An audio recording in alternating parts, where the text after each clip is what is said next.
وَمَنْ أَصَابَ مِنْ ذَلِكَ شَيْئًا ثُمَّ سَتَرَهُ اللّٰهُ فَهُوَ إِلَى اللّٰهِ إِنْ شَاءَ عَفَى عَنْهُ إِنْ شَاءَ عَاقَبَهُ. Kimdir bir uşul işke varıp kaldı. Bирок ал күбө болбош ойдон жабылып кетти. Андай иштер көп да туурабы? Канча кылмыштар жабылып кетип атпайбы? Билинбейт. Бирөө зина кылды, билбей калды, урдады, билбей калды. وَمَنْ أَصَابَ مِنْ ذَلِكَ شَيْئًا дагы бирөө ушундай бир иш кылды. ثُمَّ سَتَرَهُ اللّٰهُ Аллах Таала аны жаап койду. Айыбын ачкан жок. فَهُوَ إِلَى اللّٰهِ Ал Аллах Таалага барат. إِنْ شَاءَ عَفَى عَنْهُ Кааласа Аллах Таала кечирет аны. إِنْ شَاءَ عَاقَبَهُ Кыяматта аны тозок менен азаптайт. Эгер ридда боло турган болсо, ага кечирим жок. Бул дүйнөдө тообасыз кетсе. Умар ибн Хаттаб радиаллаху анхунун мезгилинде bir адамды уурулукта айыпталып алып келди. Уурулукта айыпталып алып келгенде күбөлөр келди, башка 10 дирхамдан жогору болсо, андан кийин кол кыркылат. 10 дирхамдан аз болсо кол кыркылбайт. Жолдон урушка урдап алса, башка кылып алса, азыр бизде бир кичинекей нерсени урдаган үчүн камалып кеткендер бар экен. Жок. Аларга жөнө ta'zir, эскертүү берилет, штраф салынат да. 10 дирхамдан жогору баадагы нерсе урдалса гана аны колу кыркылат.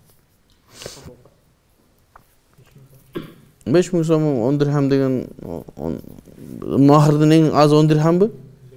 5000 сом тегерегинде. Максат ажы 5000 сом деди. Ошону тегерегинде.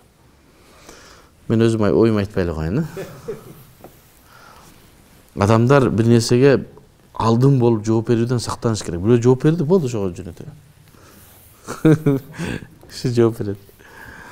Жооп берет деген эмне? Болду. Бир адам сүйлөгөндөн кийин кээде анан кыйын туура эмес болуп кала турган болсо, анан айтууга эмне болобуз? Мажбур болобуз. Ошондой бир нерсе деген. Жанагы инсанды алып келишти. Шундай колун кыркыш керек. Умар ибн Хаттабга жалдарады. Мен колумду кыркпагыла, кечиргиле, мен ушу эми кылбайм, ушу биринчи жолу дегенде жок деди. Аллах Таала сен бир эле кылганыңды ачыкка чыгарбайт сени. Ошон үчүн эмне айтат да? Мен асаба мин залик шей'ин сумма сатарахуллах. Аллах Тааланы жаап койду, ошондой эле бар. Аллах Таала бир жолу жабат, эки жолу жабат, үч жолу жабат, анан оңол болсоң анан кийин кармаласың. Айтты, сенин деди Аллах Таала биринчи жолу уурулук кылганыңды эле мынтип шерменден чыгарбайт сен. Кармалбайсың. Бул жерде ошентип не деди? Эгерде кээ бир адам ушундай иш кылып, Аллах Тааланы жаап койгон болсо, фахуа илаллах ин шаа афа анху каласа Аллах Таала аны кечирет кыяматта. Ин шаа акабаху аны азаптайт.